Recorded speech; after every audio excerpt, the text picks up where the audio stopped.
결혼 피로연 그날 서울 강남의 5성급 호텔 연회장에는 20개의 테이블이 놓여 있었다. 테이블마다 짙은 버건디색 테이블보가 깔려 있었고 샴페인 타워는 천장에 닿을 듯 높이 쌓여 있었다. 플로리스트는 백장미와 수국을 폭포처럼 엮어 입구에 장식해 두었다. 보기에도 화려했고 향기 또한 그윽했다. 나는 하객 방명록이 놓인 테이블 앞에서 명단을 정리하고 있었다. 그때 갑자기 목덜미에 솜털이 곤두서는 느낌이 들었다. 누군가 나를 뚫어지게 쳐다보는 것 같았다. 고개를 돌리자 그 시선과 정면으로 마주쳤다. 강유라였다. 그녀는 몸에 꼭 맞는 빨간색 튜브톱 드레스를 입고 있었다. 드레스 자락은 대리석 바닥을 스치고 있었고 가슴에는 흰 장미 코사지가 달려 있었다.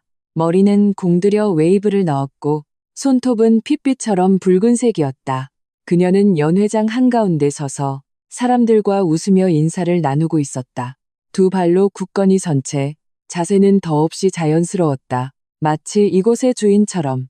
나는 고개를 돌려 박민준을 찾았다. 그는 남자 몇 명과 어울려 술을 마시고 있었다. 몸에 딱 맞는 정장을 차려입고 포마드로 머리를 반질반질하게 넘긴 모습이었다. 내 시선은 전혀 눈치채지 못한 채였다. 오늘은 민준 씨 남동생의 결혼 피로연이었다. 나는 형수로서 총책임을 맡았다. 장소 섭외부터 꽃 장식, 방명록까지 하나부터 열까지 모두 내 손을 거쳤다.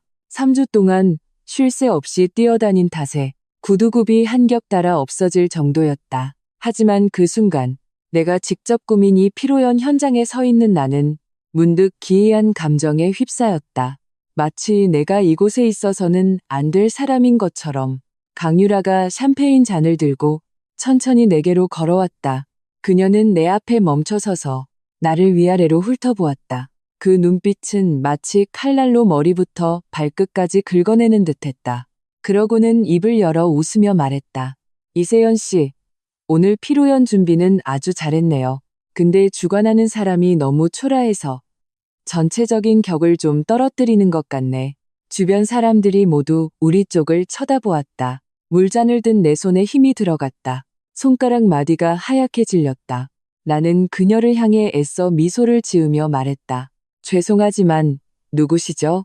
그녀의 얼굴에서 웃음기가 사라졌다. 그녀는 샴페인 잔을 옆 사람에게 건네더니 몸을 돌려 그대로 손을 들어 올렸다. 짝! 하는 맑은 소리와 함께 따귀가 내 오른쪽 뺨에 날아들었다. 연회장은 순간 오디오 전원이 갑자기 나간 것처럼 고요해졌다. 오른쪽 뺨이 화끈거리며 윙윙 울렸다. 나는 쓰러지지 않고 테이블을 붙잡고 겨우 중심을 잡았다. 고개를 들자 민준 씨가 사람들 사이를 비집고 달려오는 것이 보였다. 그의 얼굴이 너무 붉어서 화가 난 줄로만 알았다. 그가 입을 열기 전까지는 세연아, 괜찮아? 너 일단 진정 좀 해. 그는 이 말을 하면서 내 손목을 잡고 바깥으로 끌어내려 했다. 강유라가 아니라 나를. 나 흥분 안 했어. 저 여자가 날 때렸다고. 민준 씨가 목소리를 낮췄다. 내 귓가에 대고 속삭였다. 오늘 제발 소란 피우지 마. 나중에 설명할게. 유라 씨가 너한테 오해가 좀 있었나 봐. 일단 화 좀 식혀. 여기 사람들 다 보잖아. 오해. 나는 마음속으로 그 두 글자를 되뇌었다. 오른쪽 뺨은 여전히 뜨거웠고 윙윙거리는 소리도 아직 사라지지 않았다. 그는 이것을 오해라고 했다. 나는 그를 쳐다보았다. 그의 시선은 불안하게 흔들리며 내 얼굴에 차마 머물지 못했다. 그의 손은 여전히 내 손목을 꽉 쥐고 있었다. 마치 나를 어딘가로 끌고 가 처리해 버리려는 듯이. 강유라는 제자리에 서서 손을 들어 머리를 정돈했다. 표정은 아무렇지도 않다는 듯 무심했다. 사과할 생각은 조금도 없어 보였다. 나는 손목을 뿌리쳤다. 아무 말 없이 안으로 걸어 들어갔다. 연회장의 소음이 다시 차올랐다. 방금 전에 따귀는 그저 요리 하나가 더 나온 것과 다름없다는 듯이. 하객들은 금세 다시 이야기를 나누고 술을 마셨다. 누구도 내게 더는 시선을 주지 않았다. 피로연이 끝나고 집에 돌아오니 밤 11시가 넘었다. 나는 화장실 거울 앞에 섰다. 오른쪽 뺨에는 아직 옅은 붉은 자국이 남아 있었다. 손가락으로 만져보니 미열이 느껴졌다. 나는 거울 속의 내 모습을 한참 동안 들여다보았다. 낯설게 느껴졌다. 박민준과 결혼한 지 3년이 되었다. 결혼 전 그는 항상 말했다. 내가 평생 본 여자 중에 가장 똑똑하고 아름다운 여자라고. 결혼 2년 차부터 그는 출장을 가기 시작했다. 출장 빈도는 점점 잦아졌다. 어쩔 땐 사나흘, 어쩔 땐 일주일씩. 나는 어디 가냐고 물었고 그는 영업 뛰러 간다고 했다. 나는 그 말을 믿었다. 줄곧 믿어왔다. 나에게는 내 일이 있었다. 나는 한 디자인 회사에서 수석 디자이너로 일하고 있었다. 프로젝트 성과급도 꽤 많이 받았다.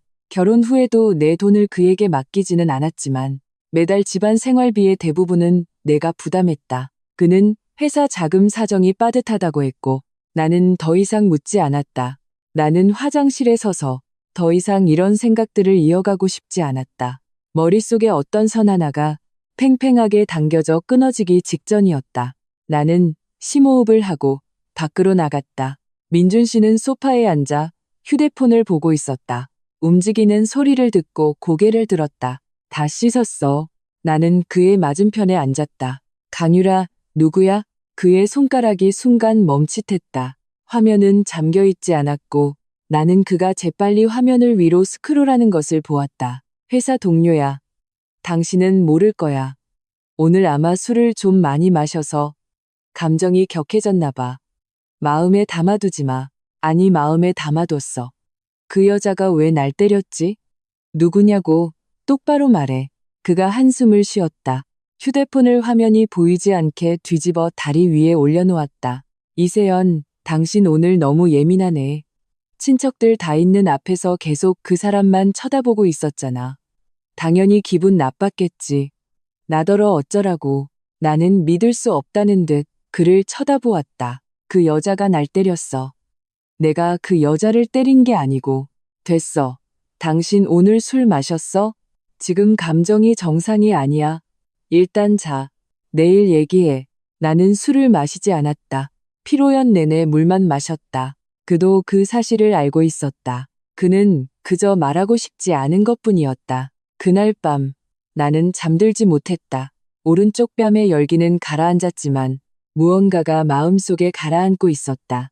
점점 더 무겁게, 마치 흠뻑 젖은 천처럼 무겁고 차갑게. 다음 날 아침 나는 민준 씨의 외투 주머니를 뒤졌다.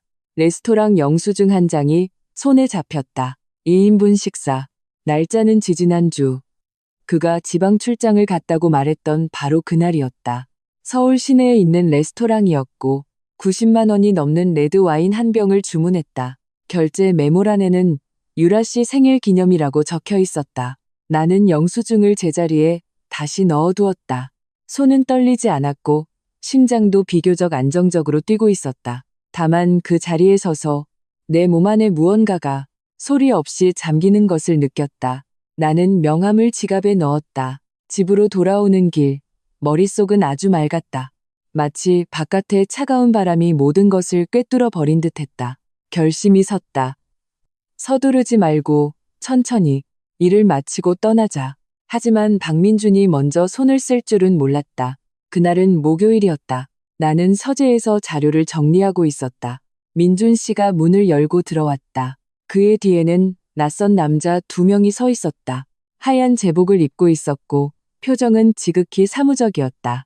그중 한 명은 가죽 서류 가방을 들고 있었다. 나는 그들을 보고 물었다. 무슨 일이에요? 민준 씨가 안으로 들어와 내 맞은편에 섰다. 그의 얼굴에는 아무런 감정도 없었다. 목소리 또한 평탄했다. 세연아, 내가 의사 선생님께 당신 상황을 말씀드렸어. 이분들은 당신을 도우러 오신 분들이야. 무슨 상황?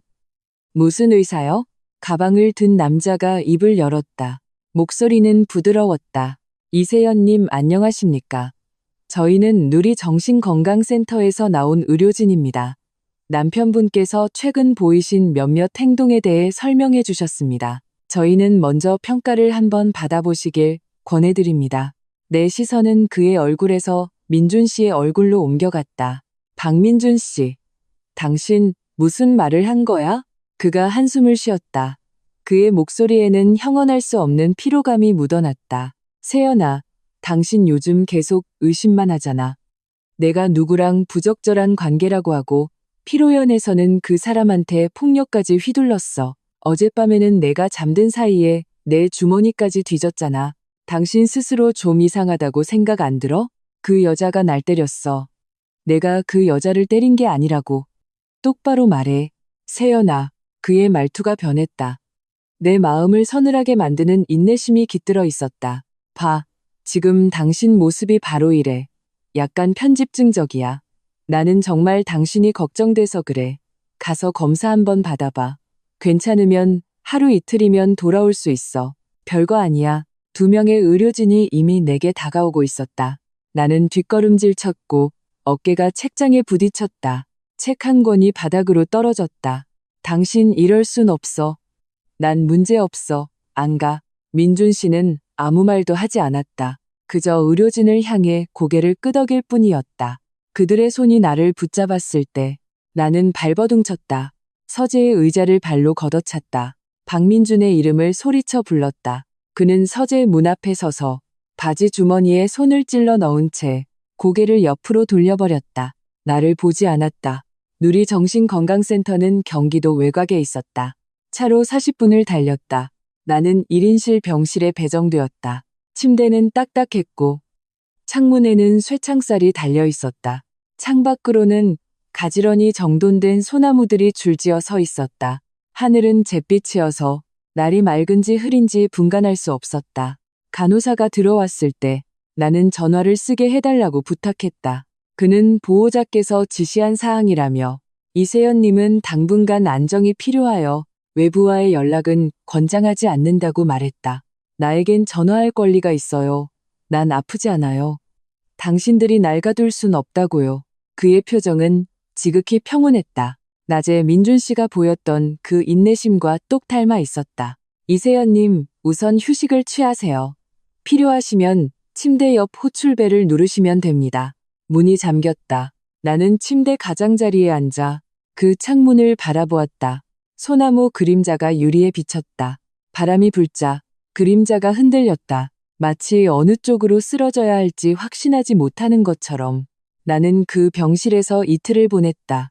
첫째 날, 그들은 내게 온갖 검사를 했다. 둘째 날, 다른 의사가 와서 많은 질문을 던졌다. 나는 막힘없이 대답했다. 그는 기록지를 한참 들여다보더니 아무 말 없이 나가버렸다. 나는 계속해서 민준 씨가 오기를 기다렸다. 그가 오면 무슨 말을 해야 할지 전부 생각해 두었다. 의사 앞에서 똑똑히 말하게 해야 했다. 강유라가 누구인지, 그 영수증은 어떻게 된 일인지, 무슨 자격으로 나를 이곳에 보냈는지. 이튿날 오후 병원장이 찾아왔다. 안경을 쓴 통통한 중년 남자였다. 들어올 때 약간 숨을 헐떡이는 걸 보니 계단을 오르느라 힘든 모양이었다. 그는 들어와서 안경을 추어 올리며 말했다. 이세연님, 안녕하세요. 실례가 많습니다. 제 남편이 왔나요? 병원장의 표정이 약간 이상해졌다. 그는 안경을 다시 한번 밀어 올리고 헛기침을 했다. 남편분은 오지 않으셨습니다. 하지만 다른 분이 이세연님을 모시러 오셨습니다. 이세연님, 바깥 상황이 좀 특수해서요. 먼저 말씀을 드려야 할 것 같습니다. 놀라지 마십시오. 무슨 상황인데요? 오늘 오전에 페라리 20대가 저희 센터 문 앞에 도착했습니다. 선두에 계신 분은 LS그룹의 이지훈 전무님이신데 본인이 이세연님의 오라버니라고 하시더군요. 퇴원을 시켜야겠다고 하십니다. 나는 그를 빤히 쳐다보았다. 병실 안은 3초간 정적이 흘렀다. 그래서요? 지금 그분들은 어디에 있죠? 밖에 주차되어 있습니다. 정확히 20대입니다. 전부 빨간색이고요. 저희 센터 앞도로의 3분의 1을 막고 있습니다. 저희 직원이 2번이나 나가서 소통을 시도했는데 오라버니께서는 오늘 반드시 사람을 데려가야겠다. 그러지 않으면 이 건물을 사서 허물어 버리겠다고 하셨습니다. 그가 이 말을 할 때 표정은 매우 복잡했다. 당혹감, 경외감, 그리고 직업적인 난처함이 동시에 느껴지는 듯했다. 이세연님, 혹시 전무님 말씀이 사실입니까? LS그룹과 관련이 있으신 건가요? 나는 그의 말을 끝까지 듣지 않고 자리에서 일어나 말했다. 퇴원 수속 좀 부탁드립니다. 복도의 간호사들은 모두 창가에 몰려 있었다. 내가 지나갈 때 누군가 속삭이는 소리가 들렸다. 저 차들 진짜 페라리 맞아? 다른 사람이 대답했다. 응, 내가 세어봤어. 20대야. 전부 빨간색. 일렬로 쫙 서 있어. 병원장이 직접 나를 정문까지 배웅했다. 문이 열리자 햇살이 강렬하게 쏟아져 들어왔다. 나는 눈을 살짝 찡그렸다. 그리고 그 20대의 빨간색 페라리를 보았다. 센터 정문 앞 도로에 가지런히 줄지어 서 있었다. 엔진의 낮은 울림이 조용한 교외에서 유난히 크게 들렸다. 길 건너편에서는 이미 사람들이 휴대폰을 꺼내 사진을 찍고 있었다. 이지훈. 내 오빠가 맨 앞 차 옆에 서 있었다. 나보다 8살 많은 오빠는 짙은 네이비색 정장을 입고 있었다. 머리는 깔끔하게 빗어 넘겼고 손에는 선글라스를 들고 있었다. 내가 나오는 것을 보자 오빠는 선글라스를 끼며 차 문을 열었다. 내 비서한테 전화가 왔어. 너 이틀째 출근도 안 하고 연락도 안 된다고. 널 찾는데 얼마나 걸렸는지 알아? 얼마나? 40분. 오빠는 차 앞쪽으로 돌아와 조수석 문을 열어주었다. 내가 차에 타자 문이 닫혔다. 바깥의 모든 소음이 차단되었다. 가죽 시트의 냄새, 에어컨 송풍구에서 나오는 차가운 바람. 모든 것이 현실이었다. 나는 안전벨트를 매고 눈을 감았다. 이틀 동안 가슴을 짓누르던 무언가가 조금 풀리는 기분이었다. 오빠가 차를 출발시키며 말했다. 박민준 그 자식 일은 들었다. 나는 아무 말도 하지 않았다. 그 여자 이름은 강유라. 대학 동창이더군. 너희 결혼 전부터 계속 만나왔어. 너한테 출장 간다고 거짓말하고 4번은 그 여자랑 같이 있었고 전부 기록해뒀어. 어떻게 처리하고 싶어? 말만 해. 나는 앞뒤리를 통해 길을 보며 말했다. 일단 이혼부터. 알았어. 변호사는 이미 준비시켰다. 절차는 빠르면 오늘 오후에 시작할 수 있어. 넌 신경 쓰지 마. 내가 할게. 아니, 오빠. 오빠 도움 필요 없어. 내가 직접 할 거야. 오빠의 손가락이 핸들을 쥔 채 살짝 움직였다. 네가 직접 하겠다는 게 뭔데? 일단 박민준 만나서 직접 얘기할 거야. 그 다음엔 변호사 사무실에 갈 거고, 그 다음엔 회사. 내일 제출해야 할 기획안이 있어. 오빠는 잠시 침묵했다. 그래, 같이 가주마. 아니, 괜찮아. 물어본 거 아니야. 나는 더 이상 아무 말도 하지 않았다. 그저 고개를 돌려 차창 밖을 바라보았다. 길가의 은행나무들이 휙휙 뒤로 물러나고 있었다. 피로연 그날, 내 뺨에 날아들던 따귀 소리, 민준 씨가 의료진을 향해 고개를 끄덕이던 그 모습, 병실에서 보았던 이틀간의 창밖 소나무 그림자, 이 모든 것이 아주 오래전 일처럼 느껴졌다. 마치 전생의 일처럼. 박민준의 회사는 강남에 있었다. 우리가 탄 차가 건물 아래에 도착했다. 안내 데스크 직원이 나를 보고는 잠시 멈칫했다. 나는 그녀를 향해 미소를 지으며 말했다. 박민준 대표님께 아내가 왔다고 전해주세요. 그녀는 수화기를 들고 몇 마디 하더니 전화를 끊었다.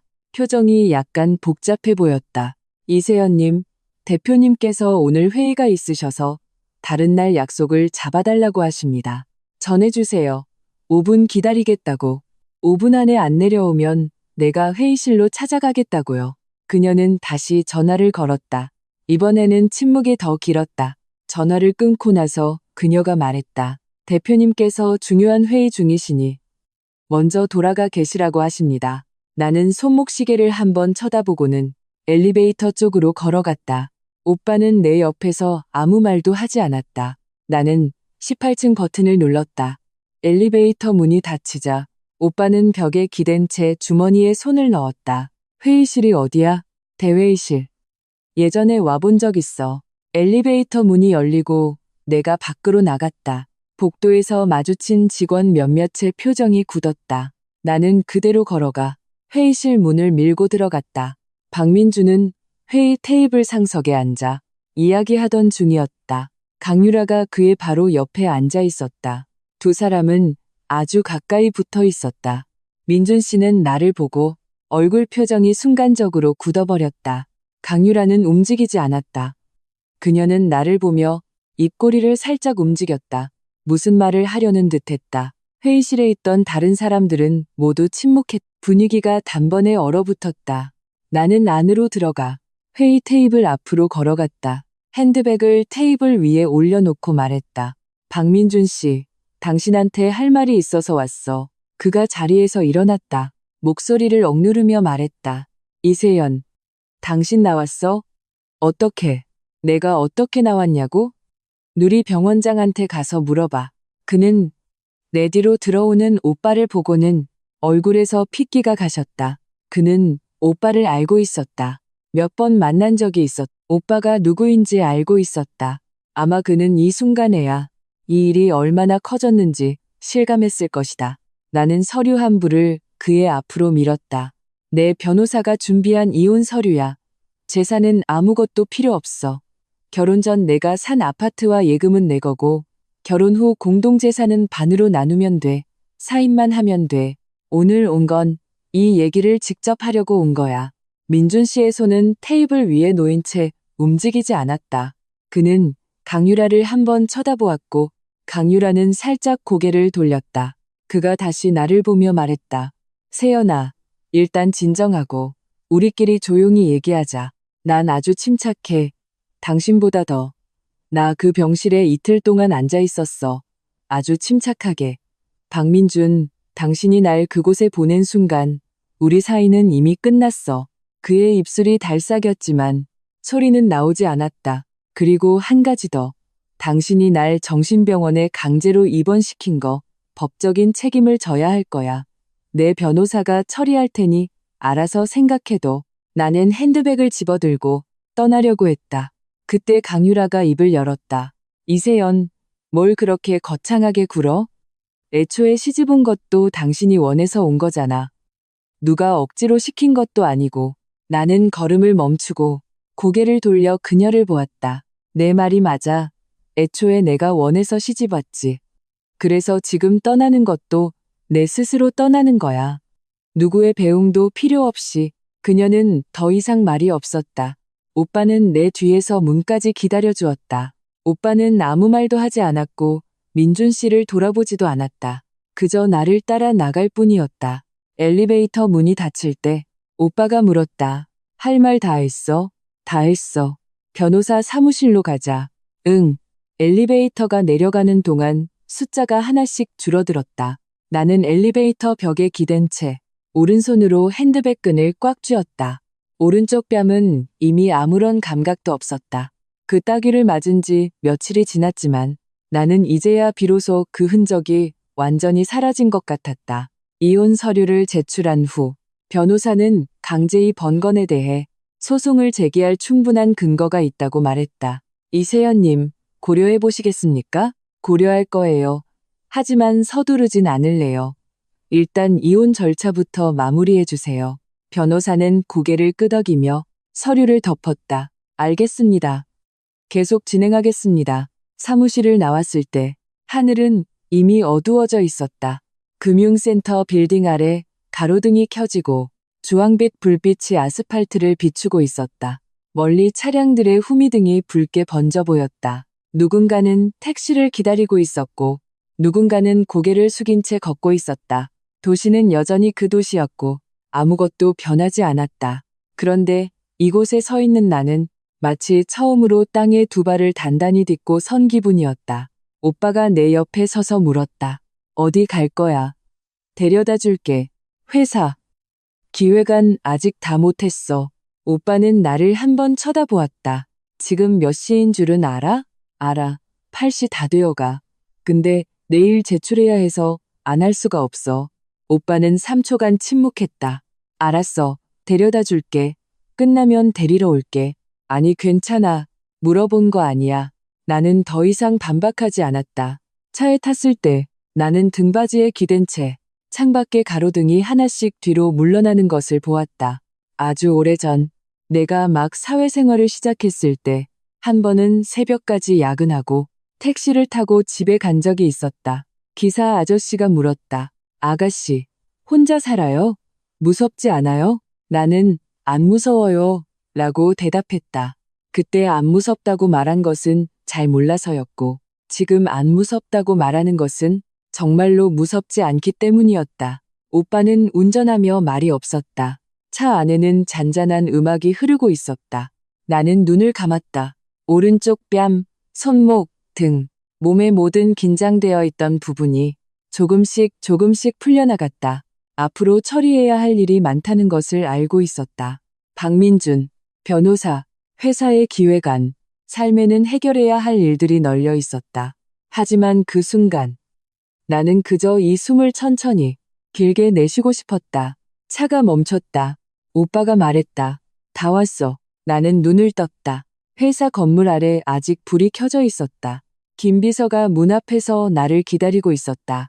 차가 멈추는 것을 보고는 작은 걸음으로 달려와 차문을 열었다. 팀장님, 돌아오셨군요.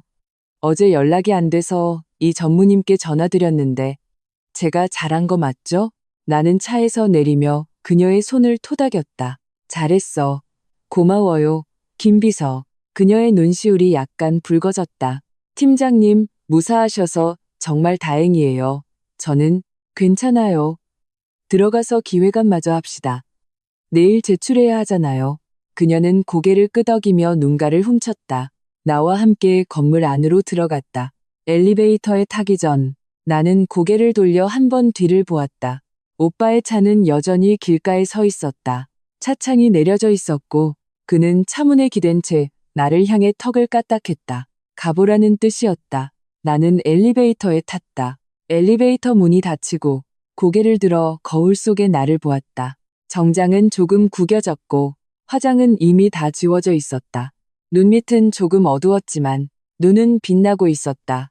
입꼬리는 단단하게 다물려 있었다. 아직 나를 알아볼 수 있었다. 기획안 작업은 새벽 1시까지 이어졌다. 김 비서가 진한 커피를 한 잔 타주었다.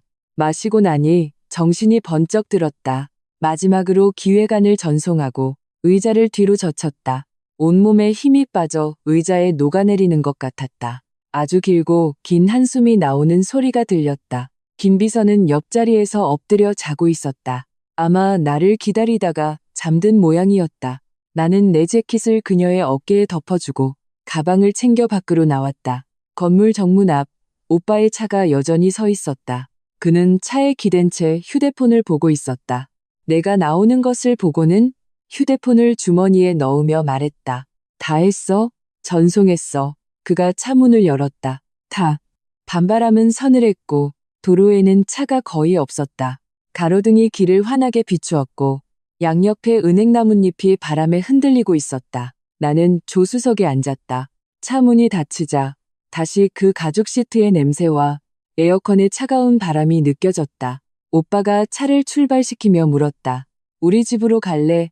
아니면 너희 집으로 갈래? 내 집으로.